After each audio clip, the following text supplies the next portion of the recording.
ahead of us here, and it's good to be back once again after what was, of course, a short break with Cycle 7 ending up last weekend. Had a break here as always, but good to be back, and we got a lot of Hon going to be coming up here for the next couple of months even. So we're really excited to be here today because we're going to have a fun show, good old podcast, good old just a great podcast as we usually do. Going over a lot of the things competitive on that both happened in Cycle 7, what to look forward to, as well as a couple other things here. So looking forward to having a fun show today.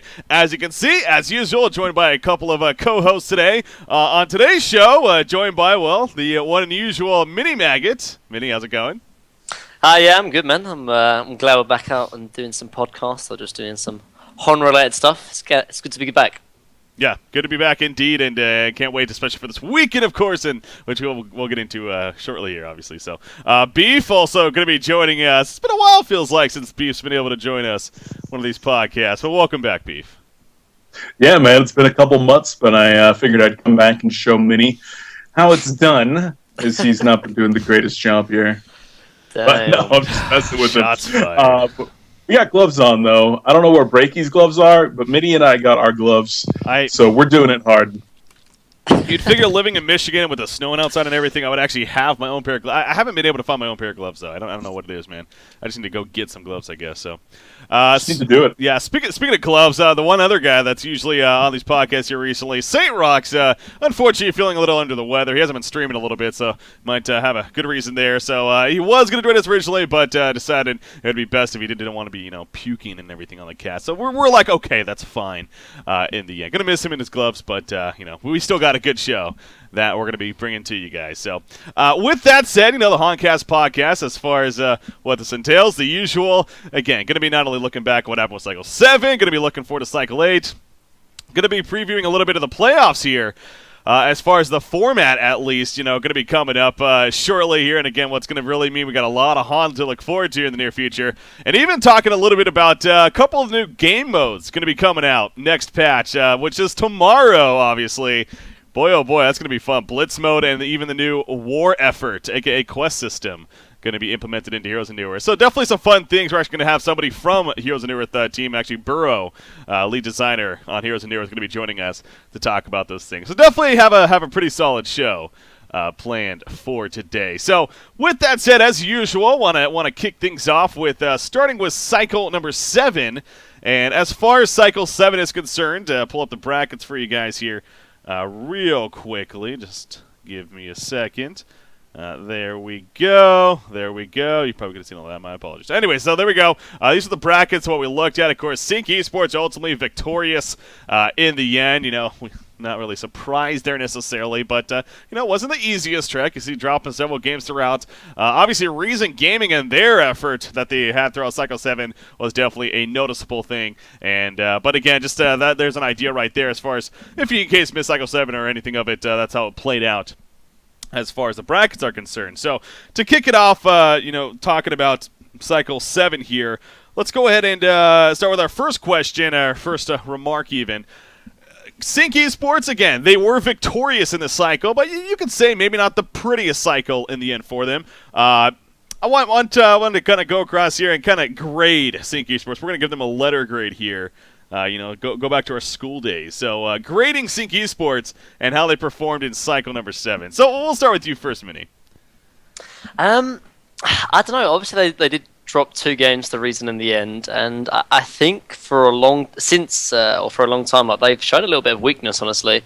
So if I had to give it a straight grade, I'd say B- probably. Is where I'm going with, because obviously they won the cycle, so it's definitely to be commended. But I definitely think that they've had signs of weakness, and in the last couple of cycles, I think everyone can agree that it doesn't seem that they were going to lose that cycle. But this cycle, the grand finals was close, to put it simply. So, and it was B-. B- from good old Mini Mega here. All right, B. What do you have? B-. I think that's pretty fair, but in the spirit of school, I'm going to give them 3 assignments, okay? Because you got the teams that they normally face in the grand finals. Willowkeeper. Against Willowkeeper, they've been looking pretty good. I'd give them a B+. You've got Reason Gaming, that they were like, we're not actually so confident against Reason, but Sync, they should do better against Reason than they actually did in this last cycle. I'm going to give them a C against Reason Gaming. and then you say anybody else, they drop the game to Ride My Rocket. That's a D. That's a B? Oh, D. D. A D. Okay, that makes more sense. Okay. I don't know how to make it really with my hands, but do a D. I don't know the sign it's language. a thing. Gotcha. So D for that performance. Yeah, again, that was definitely a noticeable thing. Obviously, dropping a game to Ride My Rocket, who's definitely a solid team. But yeah, a team like Sync Esports, you'd figure in the first round matchup should have a fairly easier time. So definitely surprising results. So yeah, kind of interesting. So combining it all, I mean, what would that be, like a C plus in the end, or C plus? I think that's like a C plus. Yeah. Okay, C plus from Beef. Man, you guys B minus C plus for a team that won the cycle.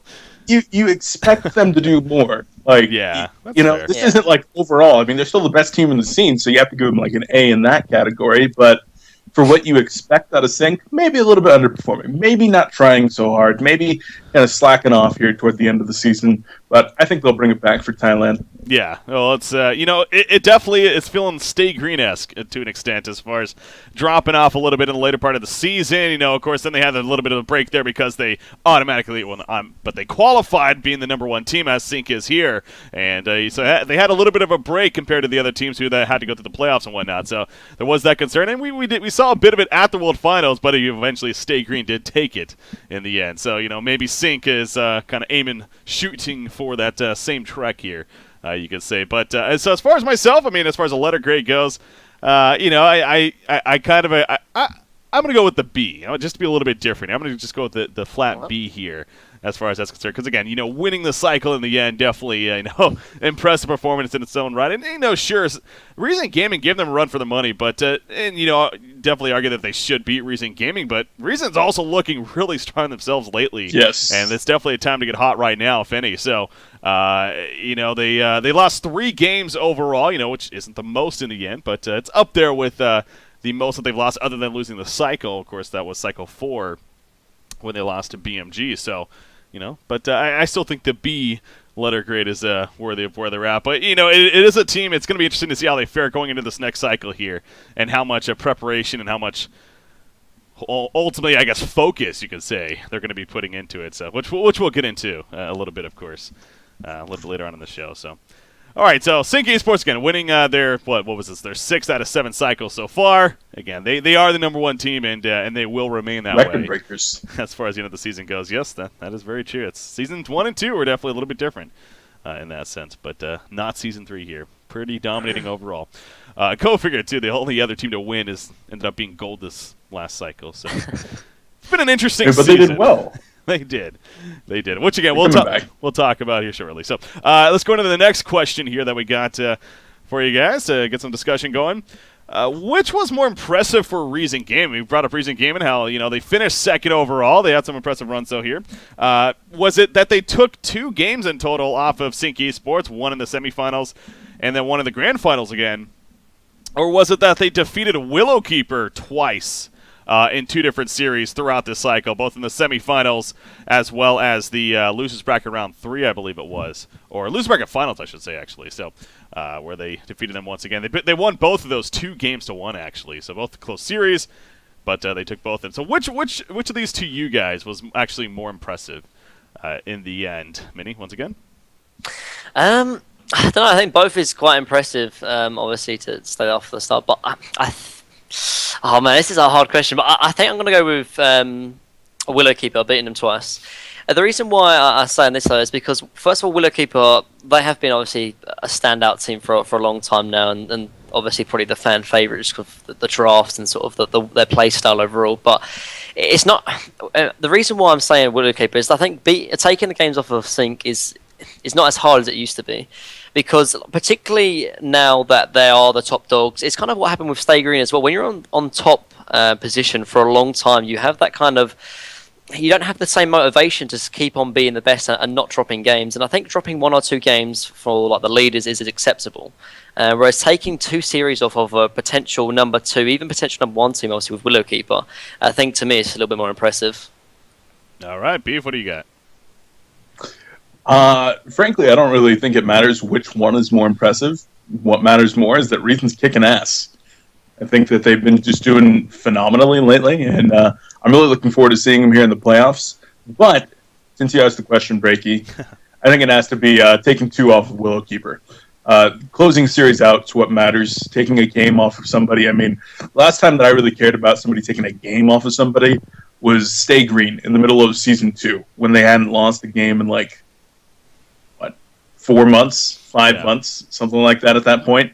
Like, that was the last time that I really cared about somebody taking a game off. But closing out the series is what matters, and for Reason, they've been kind of on that cusp for years, 2 years now at this point, maybe even longer. So closing out those series, getting into the grand finals, that was what was more important for me. Yeah. Yeah, I'm pulling up Reason Gaming's lineup here once again, just to reiterate, who is in their team. Of course, Imba Boy, Zane, Nier, Embry, and Chaoli, a.k.a. TP's Priceless, as he used to be known by. But, again, the reason why I'm bringing this up, this is a team that has gone through a couple of roster changes, as, most teams have, other than it seems like Sync Esports, and, go figure, they're the ones on top there. But it's safe to say that Reason's kind of really found that mesh now as far as players that are ultimately coming together, really playing strong, and yeah, as far as answering the question goes, which is more impressive, I definitely think it has to be the Willowkeeper. I do agree with Minnie, what he's bringing up there as far as, defeating Sync Esports in a game, it's doable. I mean, hell, as we pointed out, Ride My Rocket, no offense against them, but they were able to take off a game of a Sync Esports. Sometimes there will be that lapse, and, that's why it's a best out of 3, and even in the grand finals, a best out of 5 series. In this genre of game, there could be that funky pick that kind of comes out, catches even the top tier teams off guard. And they have to deal with it. We saw that kind of with Clanks here coming out from Recent Gaming in this cycle once again. So it's possible. I definitely think the Willowkeeper performance has to be the more noticeable one there for Recent Gaming, and perhaps they're one that they're more prouder of in a sense. But yeah, no doubt they're going to be looking for blood here in Cycle 8 and possibly even overthrowing Sync Esports now in this next cycle. So we'll see. We'll see how that turns out. And kind of a different take on questions here now, and something we've been noticing, with the big patch hitting especially, it's once again there's a couple of new strategies and newer heroes kind of making some appearances here. Now, as far as that's concerned, patch 3.6 taking place, a lot of balance changes happened.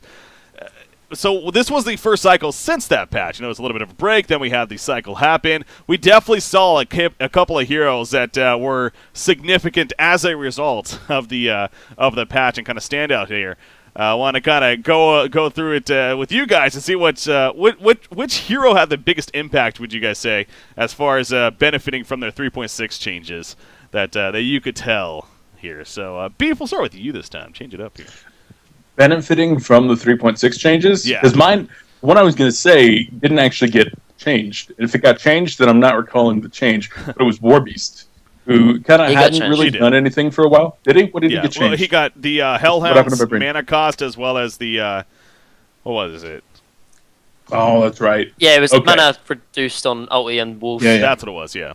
So, that. He did really, really well. I think he went 5-1, if I recall from the stats earlier.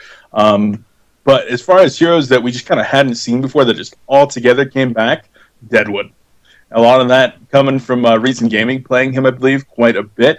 But playing him all over the place, man. He had a huge impact, and I'm glad to see him. He's always been one of my favorite heroes, an exciting hero, and really made a big impact to the cycle.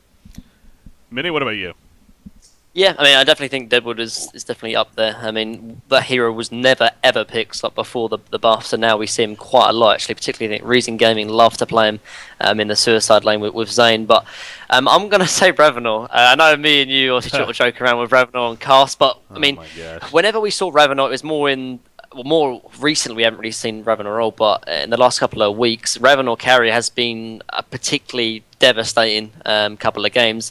One notably was, I think it was Pro Boss. He didn't have a great start, but eventually did carry in the end and just absolutely run over the game when that game should have been lost, honestly. But I mean, and the change is only 8 seconds to 10 seconds, and it doesn't seem much on paper, but in practicality, it increases his charges, enables him to farm, but then instantly get involved in team fights and just wreck face. So I'm going to say Revenant.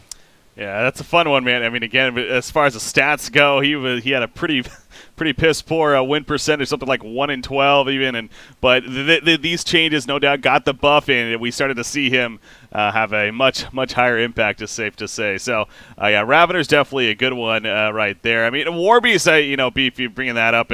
We kind of when we we sat down. I sat down with a couple of players again, and that we released there as far as going over patch 3.6 and a couple of changes that they liked, and that seemed to be the one that everyone addressed whether they liked it or not. So no doubt that had a fairly good impact for the hero that was already considered a pretty strong hero, and I think we even saw that more definitely in this last one. But also, one that comes to mind is Tremble. As far as the patch changes, he had a couple of nerfs, but he was introduced back into tournament rules with this last patch as well, and we saw that impact quite a bit. As far as the cycle goes, of course, with him being even blind banded a lot of the times, and teams like Sync even using him with Keizu playing it very well as he did in the past. And then one more that actually just kind of hit me too is actually Cthulhu Font, a hero that was just blind banded every single time basically. All of a sudden, not really getting as much attention. We saw him picked up a couple times, or even just passed up for the most part. So, a couple of hero names there that noticed throughout Cycle 7 there. So. All right, moving on to the next question. The kind of sticking with the hero theme here. Now, so we talked about obviously patch 3.6. As a result, we got a lot of these heroes making their appearances here. These were 8 more heroes added to the list that we had not seen yet in Haunter Season 3. Which of these was the most surprising to see? So something like a Deadwood, we kind of figured it may have, swing him all instead of brought it up when we had him on, and, with the changes and everything, kind of had a feeling he was, Tremble, kind of same deal. But a lot of these other ones, almost kind of coming out of nowhere, it seems like. Which of these was the most surprising to you guys to actually be seen here? Mini Maggot? Jeremiah, without a doubt. The reason being is because probably 2 other mentioned combos was probably the Deadwood, as you said, but also Tremble. But both of those received kind of big nerfs. Obviously, Tremble didn't receive any nerfs; he just got added into competitive, but he was already very strong. But Jeremiah didn't receive any kind of buffs or nerfs yet. We still saw the hero time and time again. And I think the biggest thing was because of Reason Gaming. They went so far into the tournament that it was able to be picked up time and time again. And I don't know, I don't have the exact stats, but I'm pretty sure every single game was a Reason Gaming picking up Jeremiah. I don't know if any other team picked up Jeremiah or not, but I just think Jeremiah just had a big impact as well. Obviously, I think the most notable one was obviously, I think it was a couple of games against Tree that just wrecked him, and then it forced Tree to actually pick up Pearl just to counter the Jeremiah. And that's right, yeah. If you're picking up a hero just to counter a signature hero from an enemy team, that hero has a big impact, because otherwise you just wouldn't counter it. So, has to be the Jeremiah for me. That's a good one there. Beef, what about you? I think it's actually Predator for me. All these other ones they appear to be because of buffs or nerfs, other than that Jeremiah, which I was going to say, but I can't copy Mini Maggot now. I'm sorry. I mean, like Martyr and Monarch, they got huge changes, like just completely reworked. But you had smaller changes on Armadon and Bombardier, but Predator had absolutely none. And this was a hero that was extremely popular back in Season 2, but got a little bit of nerfs after the Elder Parasite did end up getting nerfed as well, and we just haven't seen him at all. But he made 1 appearance, I believe. Yep, 1 appearance according to this list. So I was not expecting him to come back in.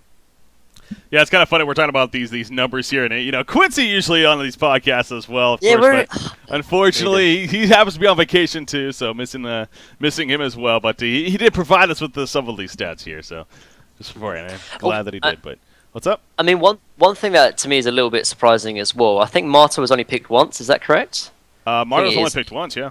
Yeah, and so I don't know. Maybe it was just me overestimating how strong of a hero that Marta could have been. But I thought we was going to see him a lot more than just once, honestly. I think Martyr is one of those examples. People know that he has potential to be good, but he's also going to take practice. He's not going to be the easiest, with these changes. There's definitely a little bit of skill involved in the sense of knowing when to use his cooldowns now, knowing when to use that life and mana swap, knowing when to use your hand-in-hand offensively or defensively. He definitely got some changes that do change the feel of the hero quite a bit, how you even play him to an extent. So I agree with you that no doubt, and again, I think it's universal that people know that this hero's strong, but we might see it a little bit more this cycle now as a result. But yeah, the one time we saw it was in Sync's hands, and they did pretty damn well with it. I think Zlapt even played it, the game that we watched. So, but yeah, Marta, I'm a huge fan of. Would love to see. I've always been a fan of that damn hero. So.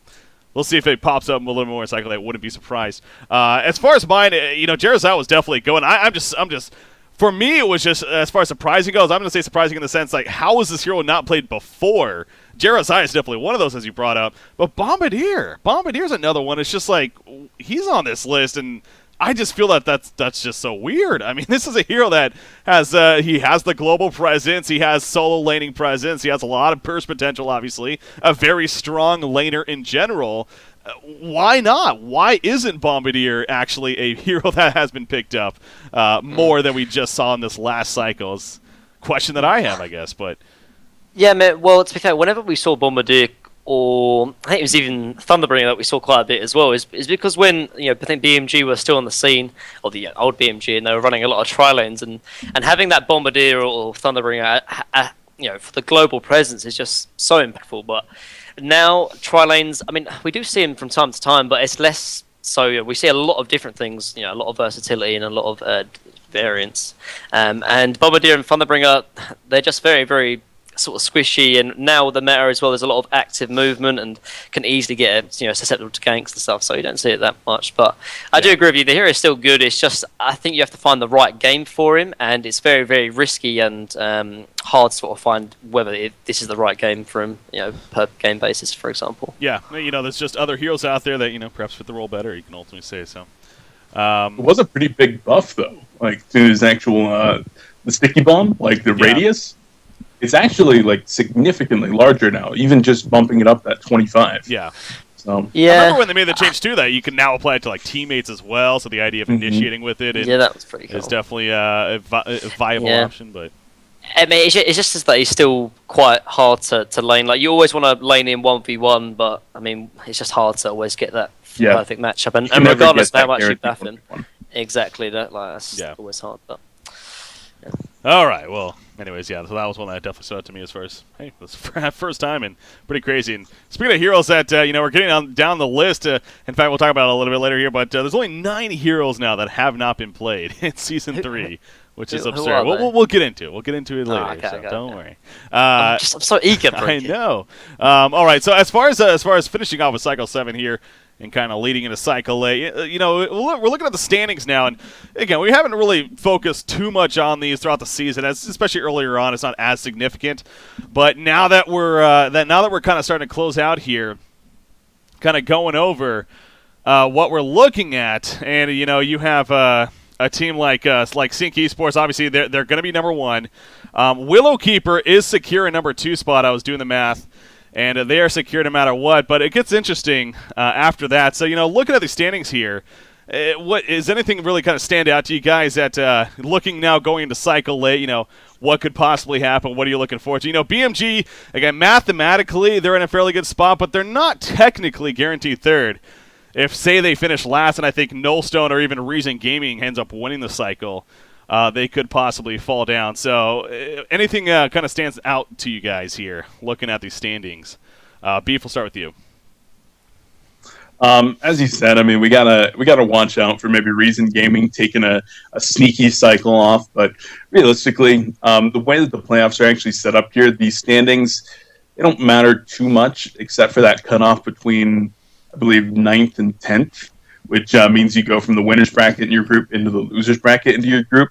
So as long as you're above, I think, 9th place, I think any of these teams are going to be just fine. I mean, you might have a little bit of crazy seeding, but I don't think we're going to have any too crazy matchups here, like, a BMG having to fight a Nullstone or something like that.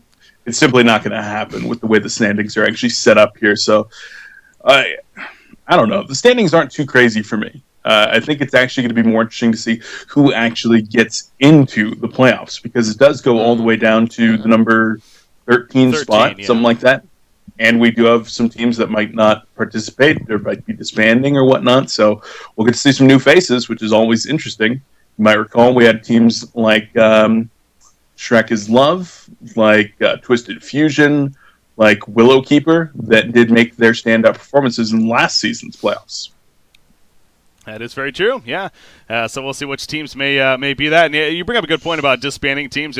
We already have confirmed. Apparently Rexars is going to be disbanding. They got dropped down to gold after the cycle, and I guess just things aren't working out for them. So they're an example right there as far as, right now they're 7th in the seeding, but, they're going to be disbanded, so they're going to be just flat out taken out, and kind of everything will bump up. So that's just to me. That just seems so like illogical. Like, why would you do that so close to the playoffs? It just, like, I know there might be some like internal issues, but and maybe they feel they might not be able to win the play, but you never know what could happen at the end of the day. Like, I don't know.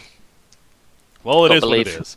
Anything from you, Minnie, before we move on here as far as standings go? Yeah, I mean, I honestly thought the drop down to gold from BMG would have hurt them more, but I mean, like you said, it doesn't look like they've been impacted too much, I guess. I mean, they had quite a consistent Season 3, I guess, but I thought they might have been a little bit more dangerous position, but they're still fun. So you talk about how you're surprised that teams are disbanding at this point, and I agree with you for the most part. At the same time, team like Rexstars, maybe they feel like they just don't ultimately have that chance. I know that they've gone through some roster changes, and they just don't have the chance because really when it comes to the playoffs, it's you win or you get nothing in the end.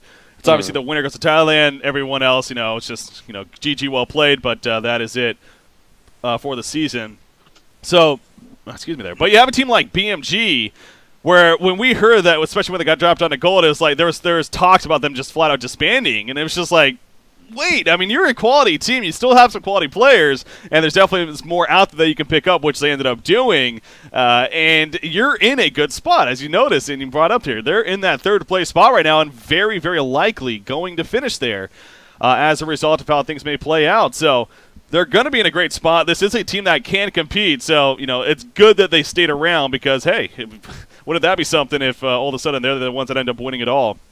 As far as at least the playoffs go. And, hey, with their roster, it definitely is possible. So, yeah, the playoffs, again, we'll talk more about that, especially next podcast we have is going into it after Cycle 8. But it's going to be a fun playoffs indeed. And going to be interesting to see how things shape up with the standings here as far as Cycle 8, going into Cycle 8 and wrapping up with it. So, just a preview of that. So, again, you can go to hontour.com. Guys, all this information is there for you to check out for yourselves as well. And, we already talked about the Rexstars disbanding, so we'll move things along. So let's start talking a little bit more about Cycle 8 now and start previewing that a little bit. So we'll start basically at the top here. We've already discussed these guys a little bit. Sync Esports, here we go. Will they actually win their 4th straight? And that would be a record. No team has won more than 3 in a row. So they're going for that record in a sense. They already have first place guaranteed, though. They're already going to Thailand. What are the chances that Sync actually takes Cycle 8, do you guys think? Minnie? I don't think they will. Really? I don't think they will. Like a percentage chance, I mean. Okay, you want a percentage chance that they will take the cycle. 30%. 30%? Wow. Yeah, man. I know it sounds ridiculous, and it probably is ridiculous, but I'm just kind of a ridiculous kind of person. But you are. That being said, I don't know, like, when you have that guaranteed spot to Thailand, which they obviously do have, because you just sort of worked out the stats, I think they're going to take it easy. I mean, obviously there's a lot of money on the line, and that's something that they'll still want to play for, but not having that motivation to keep on going, keep on winning. Like, I spoke to Insania actually the other day, and he said that, like, he's done everything practically, like, in terms of in Hon. Like, and he said, like, it's just hard to have that motivation if there's something else to sort of strive for, nothing else to go to, because he's sort of accomplished everything. He's hit records in terms of winning the most amount of cycles in Honto already, and then obviously you got grand finals now in Thailand as well. And I don't know, it just feels that maybe that drive or that zeal to really go on and push it and take it, I don't think it's there. Like, then you look at the other teams. You've got BMG now qualified for Diamond. Then obviously you had Reason from last cycle looking fantastic. Then obviously you can't write off Willow Keeper or Nelson. And then you've obviously got Fresh. Like, there's so many more teams that I think want it a lot more than Sync. And because of that, having that drive, I don't know. I rate higher than maybe experience, which could be an oversight from myself. But I don't know. I'm rooting for the underdogs breaking. I no doubt think it's safe to say, as far as drive goes, that you can definitely safely say that other teams perhaps have more of it. It's simply because, if anything, that again they already have number 1 wrapped up, and there's no doubt that they're definitely feeling confident with that and everything as they should be. But that's interesting though. So yeah, we'll see how accurate that may be moving along. So 30% from Minimag. Beef, what about you? You sound like you're gonna be a little bit higher here. I'm gonna give it a solid 80. All right. 80%, and that 20% is only because of what you guys were talking about, that possible lack of motivation, because you do have those underdogs that they want to start getting that momentum so that they can carry it all the way through the playoffs and to Thailand. So you've got teams that are going to be trying really, really hard, but at the same time, Sync's good. Sync is really good. Even when they've shown before that they weren't caring so much, they're still just better than everybody. And I think if they even bring a little bit of that to the table, they're just going to take it. At the same time, man, these teams want it. I was playing with Super KG this weekend, and he was like, we're going to beat them. We're going to beat them. We're going to go to the playoffs. We're going to go to Thailand, and we're going to go hang out there, Beef. And I was like, all right, KG, I can see that your motivation is to come hang out with me, and so I know KG wants it. He wants it real bad. Who wouldn't? And that makes a lot of sense there. No, that's... Yeah, again, the motivation is going to play a big role, no doubt, in Cycle 8. So, for me, I would have to say, let's go 70% for me. Just a little bit under Beefs. But, yeah, Sync, they're still the top dogs for good reason. So... we'll see how that shapes up going into Cycle 8 and see where they ultimately end up. And again, it really is hard to see them maybe not on top in the way this season has been playing out. But with this being the last cycle, with it being a little bit different of a feel as a result of all that we're kind of talking about here, there is a better chance than previous cycles. I think is maybe the best way to put it for these other teams, no doubt, other than Sync. So, but Sync's definitely still the favorite. Not in Minnie's book, though. So we'll see how that plays out here. Moving along, we got our next one here. Now, this is interesting how this kind of shaped up. So BMG coming from gold now, with them getting dropped down initially. Coming from the gold division. So as far as their seeding goes for Cycle A, it's understandably that they're going to face off against, in this case, the second-ranked team, which was Reason Gaming from the previous cycle. So we got a hell of a first-round matchup here to kick things off. Well, it's going to be cycle number 8, and that, of course, being Bad Monkey Gaming versus Reason Gaming. You'll look at the brackets right here overall as well and see all the matchups. You got Sync versus Strikers Love, Fresh versus Prime Icarus, Willow Keeper versus Nullstone, and then once again Reason versus BMG. So as usual, just all around pretty good matchups there. But this one really stood out to me, and so I'm kind of curious to see what you guys say on this, because Reason Gaming, they're the hot team right now as far as getting second place, looking strong against Sync. Defeating Willow Keeper twice. But BMG is BMG after all, slightly different roster, but still quality players. And as Beef was just saying right there, a team that is hungry to win. What do you guys? What's your guys' take on this series? Who do you think is going to win this series? Beef, we'll start with you. I have no clue. Absolutely no clue. Like, this is a coin flip for me in every sense. You got BMG, who was looking really bad, and then they got their new squad, and now they're looking really good, at least from the gold division, and they want it really, really bad. And then you got Reason, who's just been looking consistent, and then they had this little spark. And the last time we saw them with this little spark, their car broke down and they didn't make it to the LAN. So history is not in Reason's favor in this matchup. But then BMG lost to TMSR at that LAN anyway. Oh, ouch. So it's a coin flip, man. I'm going to go 51-49 in favor of BMG. All right. Feel like BMG's got this, but barely. Mini Mega, what about you? Again, it's a really hard question. I think Beef is pretty close on that. I think I'm going to say Reason Gaming. No, I'm going to say BMG. Reason. No, BMG. The reason I'm going to say BMG is because although Reason have been looking incredibly strong, because obviously the last cycle they got second, I think the biggest reason, and I mean I've stated it a little bit before, but the biggest reason why I think Reason did so well last cycle, was that it was that drop down to gold the cycle previous to that. I think that the gold cycle gave them time to think about things. They got even more practice because obviously more tournament games, and they really refocused what they wanted to achieve. And I think this could have happened with BMG in the last gold cycle as well. They increased their motivation, give them time to think about their draft, think about the team synergy, for example. And because of that, I'm gonna say BMG. And I think BMG have a little bit more to prove as well. So that that drive and that desire, like I talked about before, I think is a little bit stronger with BMG. So I'm gonna say BMG, but 55%, so 45% reason. All right, so slightly a little more. I'm going to go with Reason Gaming, not only to be a little bit different here, but just with their momentum that they have from the previous cycle, they're clearly hungry to really win. They're hungry to go into the playoffs with a lot of momentum to carry into it. So BMG, it's fun to ride that hype train, know that they are coming back from gold, and sure, maybe in a sense that it almost helped them, especially with the new roster.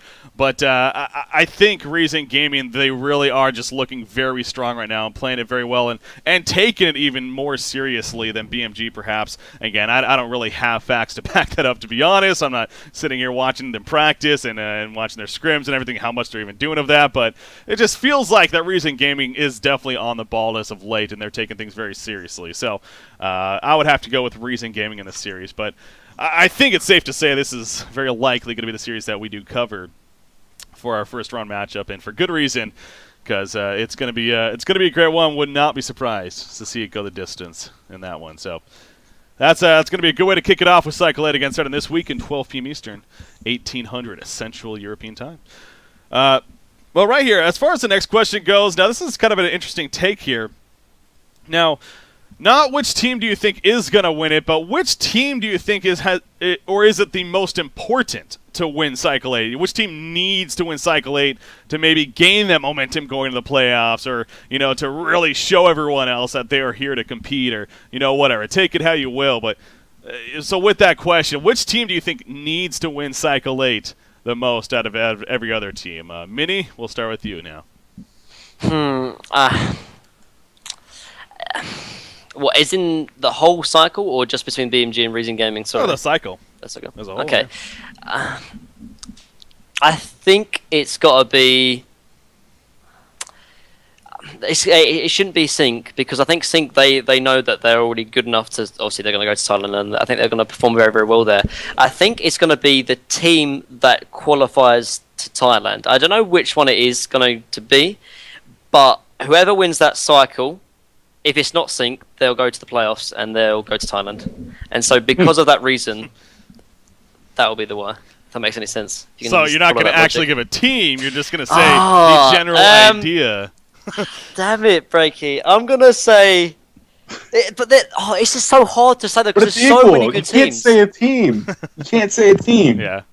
Don't say a team, Minnie. We're taking a stand. We're taking a stand against this question. Do you know how hard it is to sort of pick a team We're out? making a fight against the man. There's BMG, Reason, Nullstone, obviously Willowkeeper, and then if you've got there's at least 5 teams that could easily go to Thailand right there, and it's just Breaky, you're just giving me a headache. All right.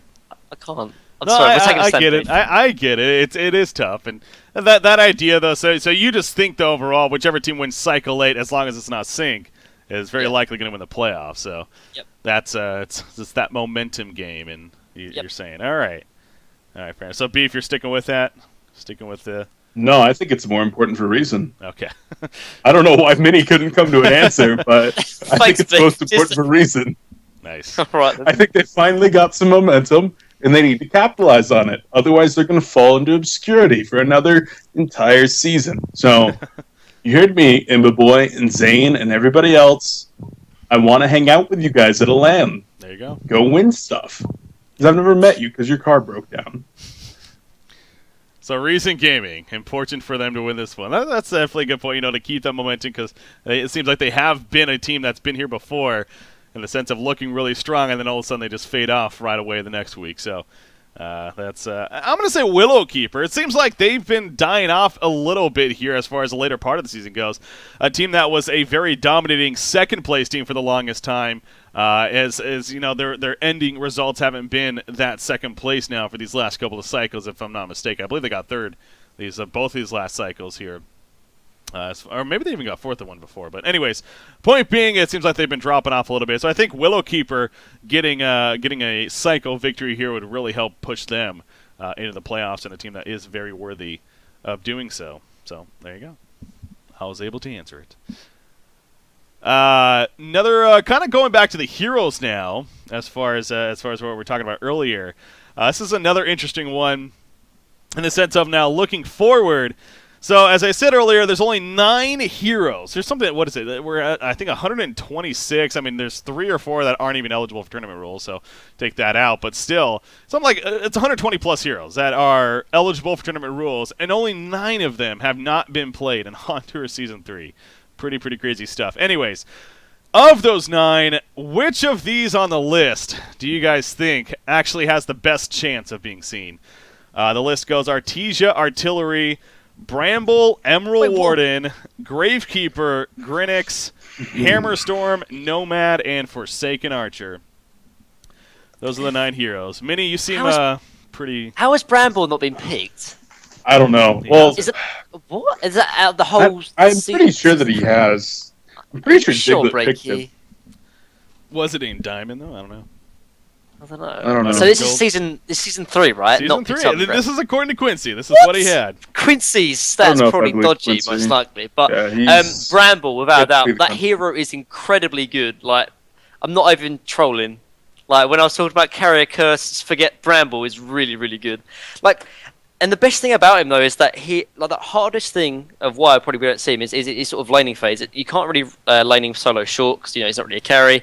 Can't really play him in the off lane because he's kind of like weak in the off lane, and playing in mid is kind of a little bit iffy as well because you don't really have that initiation. But like his W, I can't remember exactly what it's called. It's the one that gives the heal, is insane, and the Vine Walls is really strong as well. Can push towers, can do a lot of work in team shrubbery. fights. That's what it is. Yeah, that's what it's called. It's just ridiculous. Like 40% of the damage heals yourself and all allies in 400 unit radius. It's insane, and it does the Spore Breath is good. The one time I think I've seen Bramble, I think it was casting with you, Beef, actually, and they didn't pick up Portal Key, and that was the reason why they lost with Bramble. I'm not even joking. Flying Bramble.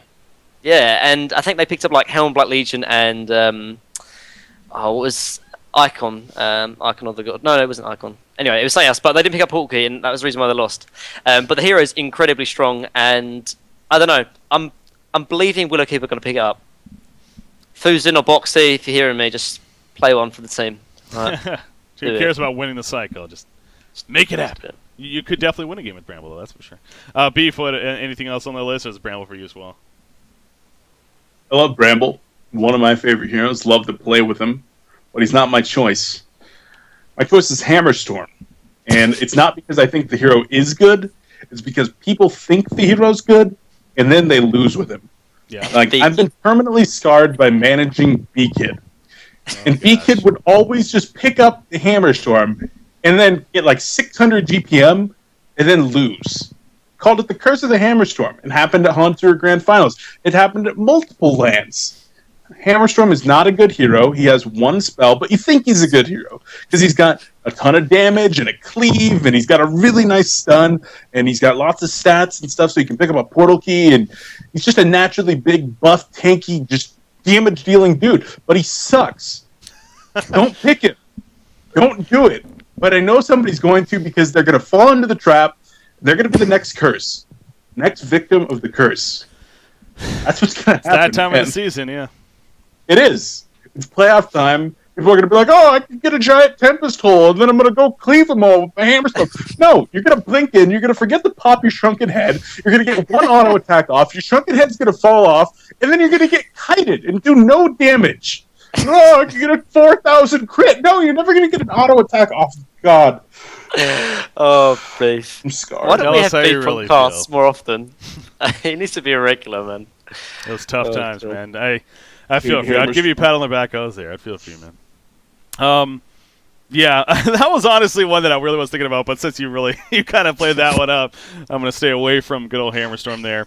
I guess another one, Artesia. I'll go with Artesia, and I say it because Insania has made the comment several times that he thinks Artesia has a lot of potential, even as a support role.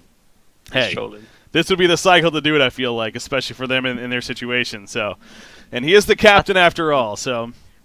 I think Grinix could be played as well, though. Before Grinix got nerfed, he was the talk of the town. Jonas and Fan played him in BMG every single game practically, and obviously it was only a small buff, but he still did get buffed. I think his agility game was buffed to 2.0, and although it's small, and I've played with him a little bit, and he isn't incredibly strong. He still doesn't have the greatest late game potential. He does fall off quite hard past the 30-minute mark. I think the hero, if worked in the right lineup and perhaps the right player, I'm looking at you, Boxy. I think it can work. Like, I mean, if you think about Grinix, like the strongest thing about him is his probably laning potential. 1v2, even 1v3. The ability to get kills on the supports, I think, is the biggest thing. And Brady, how many times have we seen it where Boxy like 1v2s like in the offlane and gets a kill or gets first blood on the support? I mean, we've seen it time and time again. Yeah.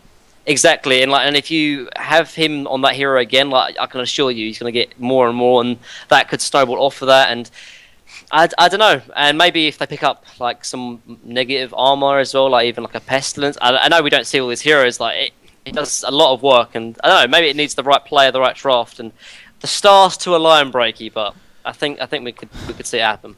It could. All right, so we'll see which of these new heroes again. One more time, pull up the list. Those are the 9 that have not been used yet. Hey, none of them may ever get used, and it would make sense in the end, but. We'll see if any of them have a chance going into this next. It seems like every cycle we've had at least a couple of just new heroes kind of pop up. So at the same time, I wouldn't be surprised. All right, Cycle 9 or Cycle 8, excuse me, the final cycle. There's only one more thing to talk about here as well. The big question, and we've kind of went over it a little bit, I guess, to an extent, but just to reiterate, if anything. Which team is going to win Cycle 8? You got to give an answer, just straight up. Just say which team is going to take Cycle 8. You can say who they beat even if you like. But which team is going to win Cycle 8? Beef, we'll start with you. I accidentally closed my bracket. Give me a minute. Nice. To see how it'll play out here. Yeah, I'm going to call the entire bracket. There we go. I'm going to pull them up as well. It's going to be 100% wrong as well. So. Where'd it go? Probably. Oh my god. So laggy. Okay. First round. Sync is going to 2-0 Shrek is Love. Fresh is going to take it 2-1 over Prime Icarus. We got BMG taking it 2-1 over Reason. That's going to be like a 75-minute game with all buybacks used. That's going to be the one you need to cast, Breaky. Yeah. Willow Keeper is actually going to lose 1-2 to Nullstone Gaming. So that means that I don't care about the losers bracket. Sync is going to take down whoever they're playing. That's Fresh 2-0. BMG is going to take down Nullstone 2-1. That means that Sync is going to take down BMG 2-1. Then BMG is going to have to play Reason from the losers bracket. That's going to be a 1-2 in favor of BMG. And then Sync's going to win it all. 3-0 over BMG. All right, the classic Sync BMG matchup. There you go. 3-0 over BMG. All right, Minnie, what do you got? All right, what's going to happen? Obviously, Beef was like pretty much right on everything, but Reason will beat BMG in the first round matchup. Okay, then BMG will go in the lowest bracket, and then they'll just wipe everyone in the bottom bracket. Like Hackstrom will put on his robot legs and just carry like every single game, and he'll just put the whole team on his back. And then the last game as well, I can feel it. Artillery last game, and beat Sync 3-2. Okay, maybe not the artillery. The last game. That hero is actually trash. What the Don't heck pick artillery if you want to win. No, that hero is terrible. But I think Reason will beat BMG in the first round bracket, but BMG will go all the way through the lower bracket and then face off Sync in the finals, like Beef said, and win it. You know, they're going to win it. Interesting.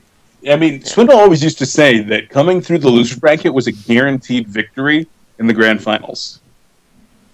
Did he? We'll see. Fusen has said the exact opposite. Fusen has said the exact opposite. He said playing. One of those guys is the greatest captain of all time, and one of them has won 5 lands, and the other one. Damn. He's won a couple sites. Oh, no, he hasn't. Yeah. Well, I mean, yeah, that's fair, I guess, but yeah, one of them actually plays on though, so you know.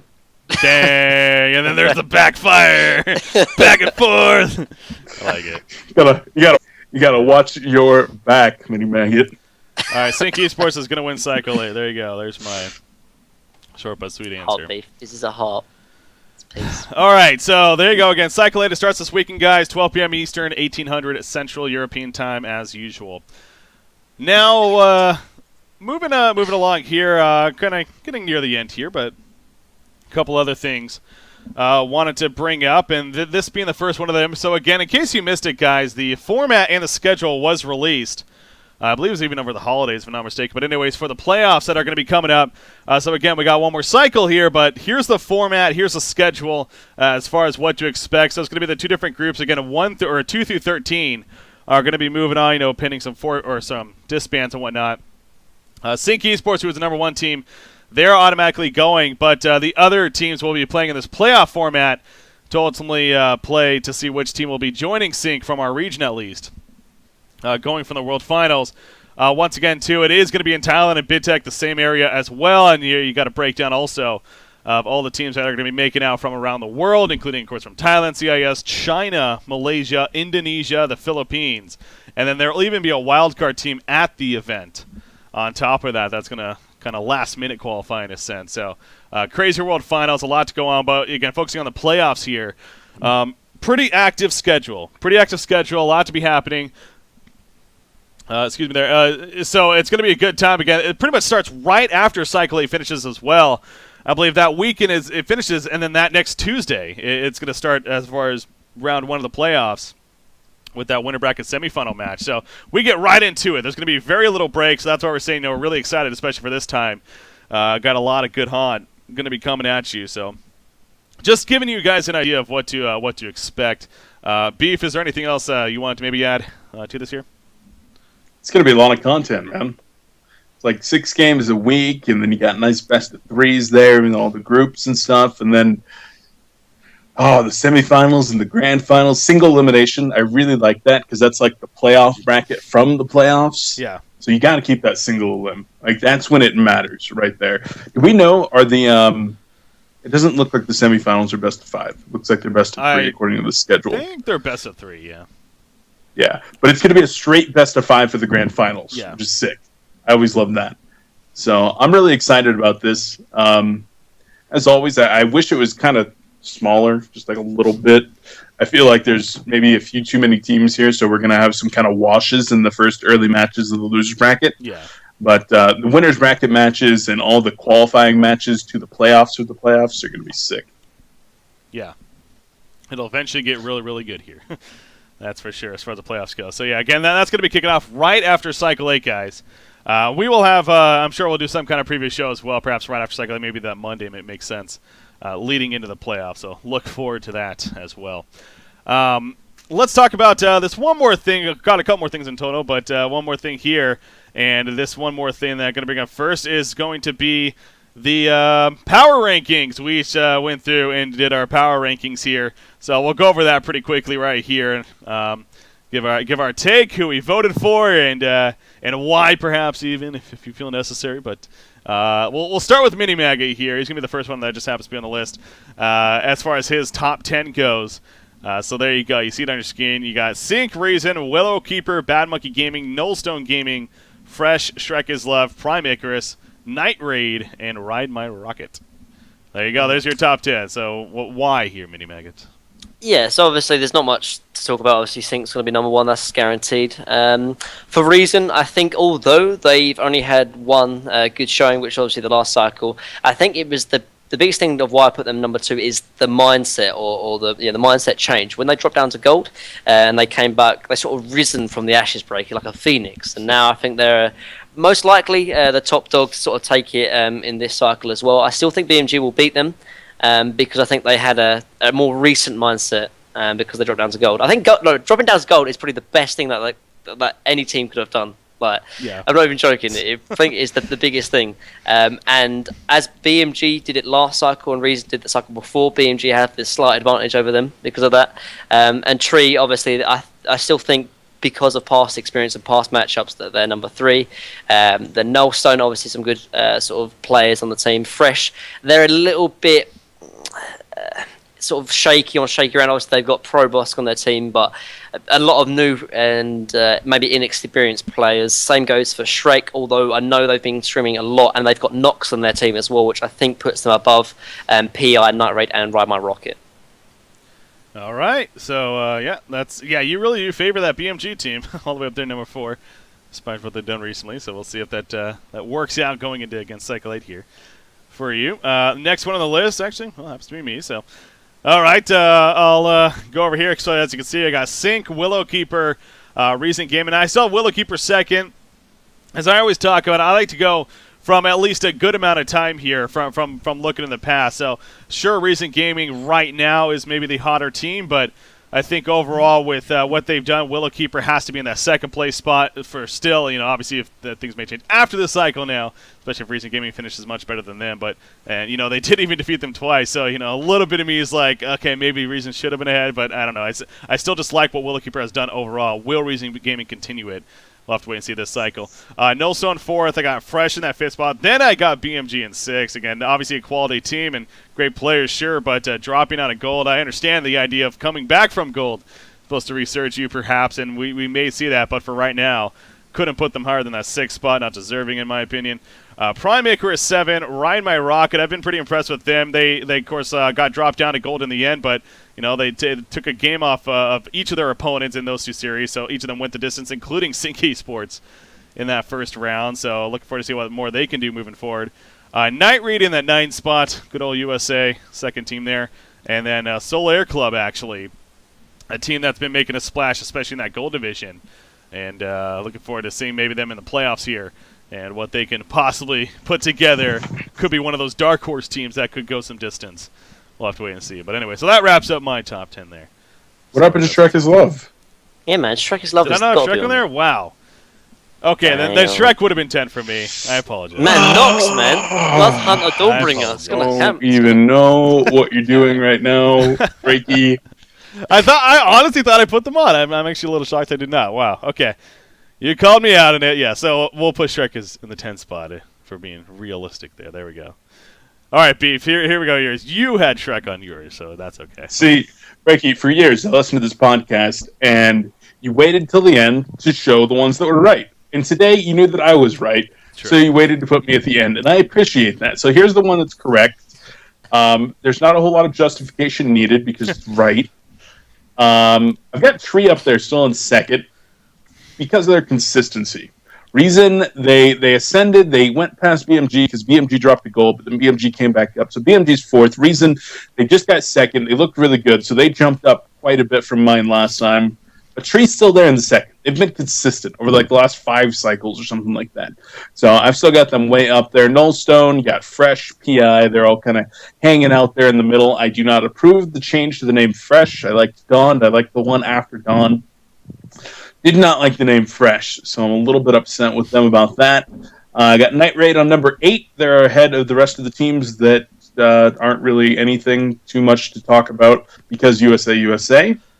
We got Shrek is Love, which deserves to be on everybody's team, in number 9. And then number 10, I actually don't know what is on there because I told Quincy to just give me one because Rexars had disbanded. Soul Air Club. I've been writing stuff about Soul Air Club for like a year now because they participate in all the weekly tournaments and stuff, and they actually show up a lot to like every weekly cup, like Grimm's Crossing, Mid Wars, both of those coming up on Thursday and Friday, 5v5 Cup. Like those happen when Hunter is not happening, and they play in all of these, and they actually do really well. So I like that those guys are really, really dedicated, and they're playing every time they have the opportunity. So they're on there for number 10. That's why. All right. What Ride My Rocket, Dave? I don't like that name at all. It's like the best name out of everything. Oh, good old I'm a professional, dude. You need to calm down. That's not very professional. So professional. All right. So moving things along here. Okay, so there you go, your power rankings from us 3 as far as that's concerned. So moving things along here, one more thing I want to talk about before we ultimately start concluding here.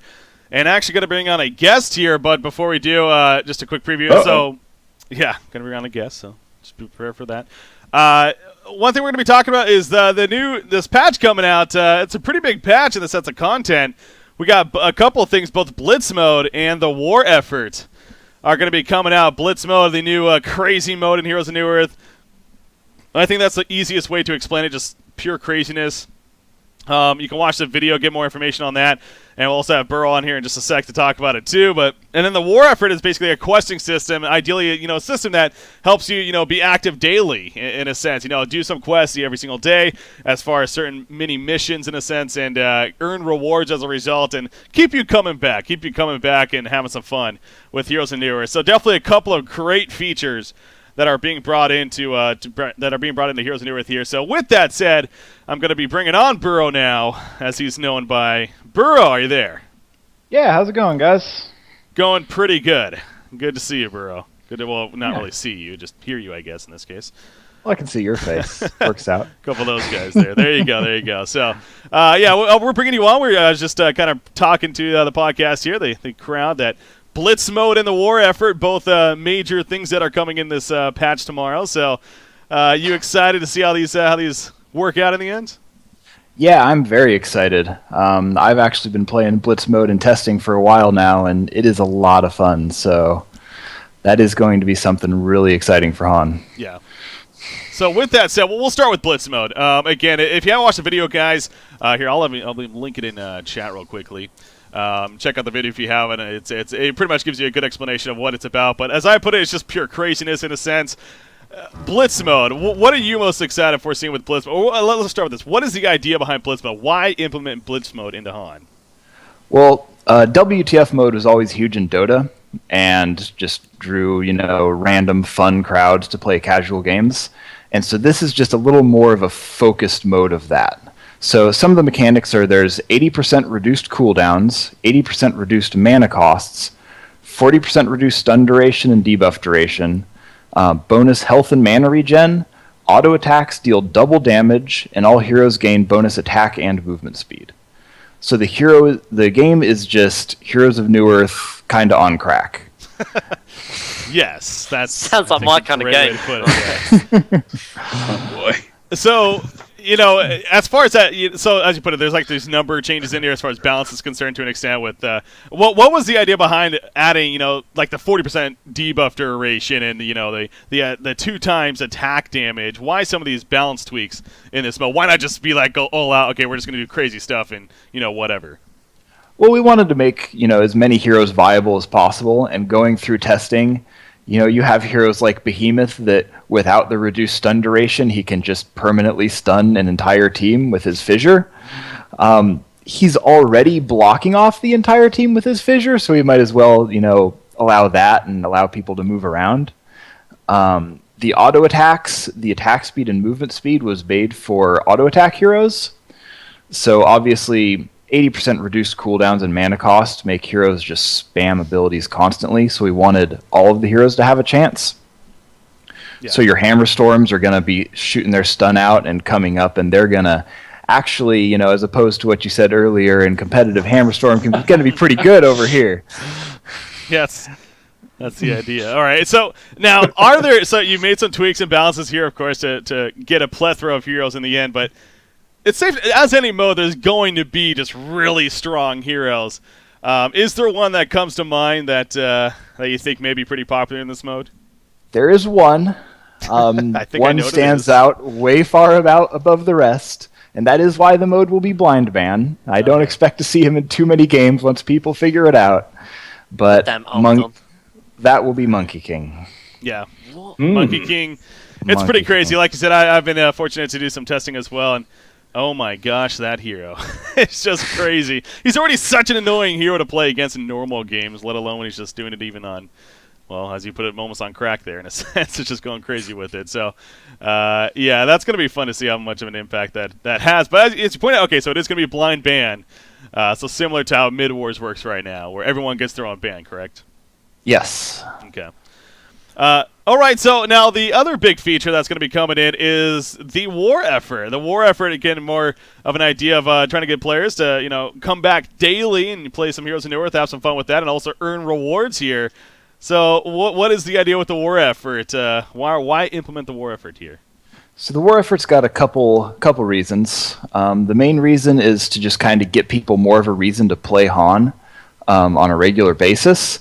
And the other one is to kind of diversify players' hero pick choices.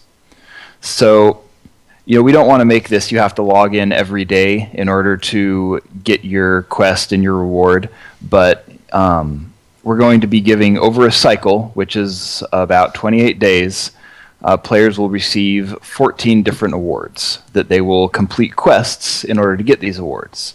Some of these quests will be, pick a melee strength hero or choose a carry or a support hero in such a game and win with that game.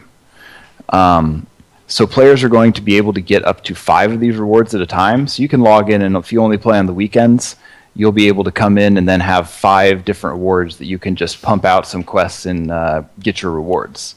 But also, it diversifies the hero picking. So we're going to have, like I mentioned before with those quests, maybe heroes that you never would pick if you only pick carry heroes and you get a quest to play a support or a ganker role. It's going to actually make you step outside of your box and play a different role in the match. Yeah. Which is going to allow a little bit more longevity and a little more interest to the game, because a lot of players do just kind of find a couple heroes they're good with, and then they just stick with that. All right, so get people out of their comfort zone in a sense. It sounds like as well of the retention and it coming back. It should make for some good fun there. There's also this ladder that's put in the video as well. Can you give maybe a little bit more information on that? What's going to be the idea with the ladder here for the war effort?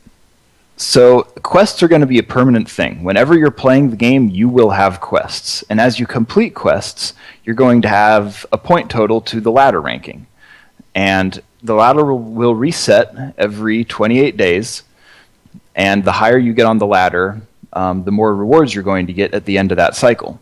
So this is for the really hardcore people who want to go out and complete those quests and play a ton of Han. They're going to get some really unique rewards. Like if you watch the video, the Golden Fade is going to be the unique one for the first season, and that's going to be a very exclusive avatar that only the people who've really pumped out some quests are going to get. Nice. So it's like that competitive side to it. So, all right. Yeah. Look forward to competing with that. Beef. I'll start with any questions that you have on any of these, or by chance. I've got questions on Blitz mode. So you got 80% cooldown reductions, and I have one interaction in my head that's Defiler's ultimate. If that is reduced significantly, that normally lasts 30 seconds, and 80 seconds is like what, a 15-second cooldown. Does she get double ultimates? Does she just chain cast it? I can answer that question because I've actually played. She was one that I kind of had in my mind too. Yes, you can keep her ultimate up infinite if you really want to. Obviously, the downside with that, but though, does she get double? No, she doesn't get double. No, so you won't get the heal if you keep it up because it won't actually go into you to heal you. So there is a little bit of a downside, but yes, ideally you could keep it up infinite if you would like. So interesting. I'm looking forward to Blitz mode, man. What about do the spirits get the auto attack bonus damage? Oh, I'm afraid not on that one. Well, then sure, just as not good as I was hoping. I was looking forward to playing a lot of Defiler tomorrow. Got to find a new hero to be cheesy with. Geomancer is actually an interesting one. If you dig the full duration, you can actually stay underground pretty much permanently and only come up when you're doing the stun. It's like Diglett all over again. Pokemon to Homeboys. Here we go. Pro. Minnie, you have any questions? About the war effort thing. So you talked about like it was playing different roles. Is that like dependent on heroes, or how does it sort of identify what's the support, what's the carry, what's the mid, or whatever? So when you're in the pick screen of Han right now, you'll see the filters up above. Okay, right. So we've kind of retooled the filters a little bit to focus around the quest system so that when you select support of a filter, then it's going to show all the support heroes that will fulfill that quest if you have the quest to play a support hero. Okay, that's cool. What about like players who are like really high MMR because they only play like one hero, one role? Does that mean they're just going to lose all their MMR? Pretty much. No. How it works is after you complete a game, you will get a base reward anyways. So you don't necessarily have to complete quests to get all the rewards, but the completing of quests will greatly increase the speed at which you get the rewards. Okay, that makes sense. Cool. Got it. So as long as you're playing enough throughout the 28-day cycle, whether or not you complete quests, you can still unlock all of the rewards. All right. There you go. Burrow, before we let you go, anything else that you want to say before we wrap up here? Nope, that's it. I'm looking forward to the competitive matches coming up in GSL. That's going to be a lot of fun. Yeah, the World Finals there. That's obviously a little bit of time here. We got to get there first, but that especially is going to be a lot of fun. Yeah, we'll talk more about that when we get closer, of course. So, Burrow, thanks again for joining us, man, and look forward again tomorrow, guys. Blitz Mode and the War Effort both come out, hitting next patch, which does come out tomorrow. So, really be looking forward to that. So, thanks again, Burrow. All right, thanks, guys. I got to start grinding, get that trophy avatar fade, man. I know, right? It's going to be a lot of fun. Man. Like, yeah. Hey, you have to win games, don't you, to get the quest stuff? I don't know how you win games. So. Well, that's why I've been tanking my rating down to 1100 for the last 6 months. It's time to climb, baby. Next level strats right there. No, yeah, it really is. It's going to be a good reason to get back into the game if for whatever reason you're taking a break here. And also, again, come back daily. Playing some good Heroes and Newer. So, all right, that pretty much does it though, as far as a podcast goes. Another successful podcast in the books here, keeping it pretty good timing. Unless there's anything else that you guys wanted to bring up real quickly. I want to plug something. Okay. Last time we had the podcast, we had you introduce the Biggest Plays contest. We're in the final 4 right now, so make sure to head on over and check that out, and of course vote for the top play of the year. I've got my favorite in there in the top 4, and you can also, if you actually make a guess which one of these 4 is going to win it all, you can win 200 silver coins if you are right. So voting on the semifinals is open until tomorrow, and then Wednesday, Thursday, and Friday we'll be voting on the finals. So big plays over on the CET forums. That's right, yeah. So the CET forums, I know a Facebook post was just posted about it as well. But, yeah, you go to the CET forums, you can check it out. I can kind of show you guys right here. These are one of the semifinals, plays that took place or that you guys can vote for. Yeah, it really has been a lot of fun. It's going to be interesting to see which play wins it all. There's definitely some impressive ones there. None of mine, unfortunately, made it, but it's... there's some crazy ones. Like, all 4 of these ones are actually... nuts. I predicted 3 out of these 4 would make it to the final 4. Yeah, but they're actually pretty insane. So it's cool, man. We've had like 10,000 people participate with votes and stuff. So people are interested in big plays and whatnot, and I'm looking forward to crowning a winner. Indeed. All right. Well, I think that'll officially start wrapping things up, though. So again, guys, check that out. Beef did link that in the chat as I see. So. Ladies and gentlemen, going to be wrapping things up here. I'll throw it around first. Mini Maggot, we'll start with you. Any final words, any shout-outs you want to make here? Yeah, I'm just glad Beef is on the podcast, man. I've missed him. It's just so lovable. And finally, if any viewers out there wondering why I'm not streaming, I probably will start streaming hopefully tomorrow, obviously with the new quest and battle war, but all that kind of stuff. Should be good fun. Because I've got a week off work, so just party up in here. And yeah, that's twitch.tv/mini_maggot if you guys want to know. Check it out. See what's it all about. Beef, any final words from you? Thanks for having me on the podcast as always. I'm looking forward to doing some casting of Haunt here for the playoffs coming up. So stick around for that. Enjoy all of those. Big shout out to all the Haunt Tour writers, Fantasy Blaze, Quincy, to everybody over at S2, especially Ace Jr. and Milk Fat and Kiono. You guys have been awesome lately. Not Breaky though. No, I've been really lazy. That guy was gone this last weekend. Yeah. I needed him. I was having a bad day. Dude, Florida. I was getting some sun, man. Some much needed sun. Can't you see my tan now? All over, just looking so good. I need to get tan. A really white tan. I will tell you all about my tan after this show. But yeah, thanks for having me on, guys. Thanks for all the viewers. Shout out to Complexity Gaming. That's it.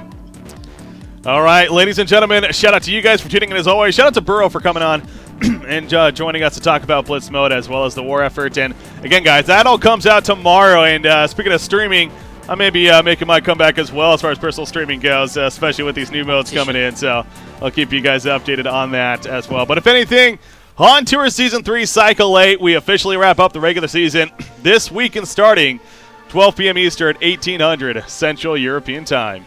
With that said, ladies and gentlemen, have a good night. We'll see you next time on Saturday here on Honcast. Have a good night, guys.